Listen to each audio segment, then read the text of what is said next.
harxidhaalaha afraad wuxuu noqon doonaa mid labadii hore ka adage. 4 maxbuus oo ku xidhan jeel ayaa waxaa loo soo bandhigay in la sii dayn doono. ما شاء الله لكن waxaa lagu xidhay hal shuruuda.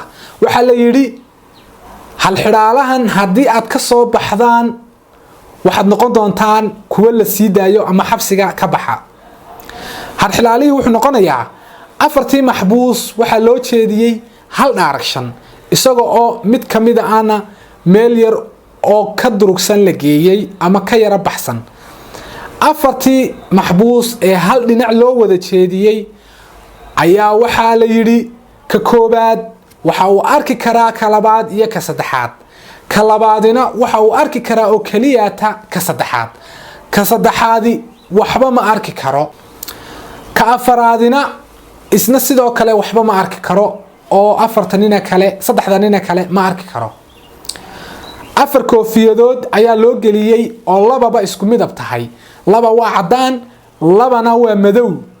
haddaba waxaa la doonayaa afartoodaas in ay gartaan koofiyada uu gashan yahay isagu. mid walba koofiyada loo geliyay ee madaxiisa saaran ayaa la rabaa inuu sheego. waxaa ka mamnuuc ah in mid kamid uu sheego koofiyada ay gashan yihiin kuwa ka horeeya oo uu hadlo. sidoo kale waxaa mamnuuc ka ah inay hareeraha eegaan ama ay gadaal soo jeestaan. haddaba su'aashu waxay tahay keeba ugu horgaranaya koofiyada uu gashan yahay. waxaad haystaan 10 sekin.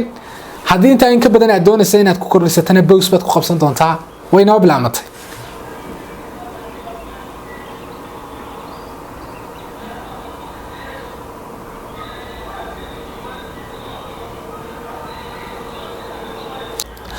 ninka ugu horgaran doonaa waxa uu noqon doonaa mid ka labaad. sababtuna waxa weeye ka koobaad maadaama labadan kale ee ku xiga arkayo ka labaadii ka saddexaad arkayo haddii labadaas ay gashanaan lahaayeen laba koofiyadood oo isku mid ah. tusaale ahaan haddii labada madow wada gashanaan lahaayeen wuxuu garan lahaa koofiyada uu gashan yahay.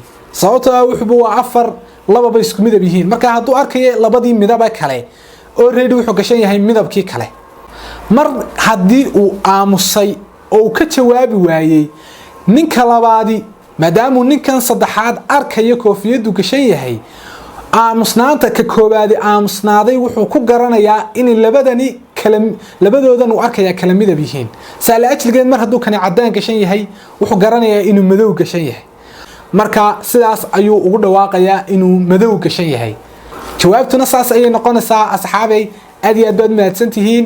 tan iyo intaan ku kulmi doona hal xidhaalo kan lamid ah waxaan idinkaga tegayaa sidaas iyo nabadgelyo. wassalaamu calaykum waraxmatullaahi wabarakaatuh.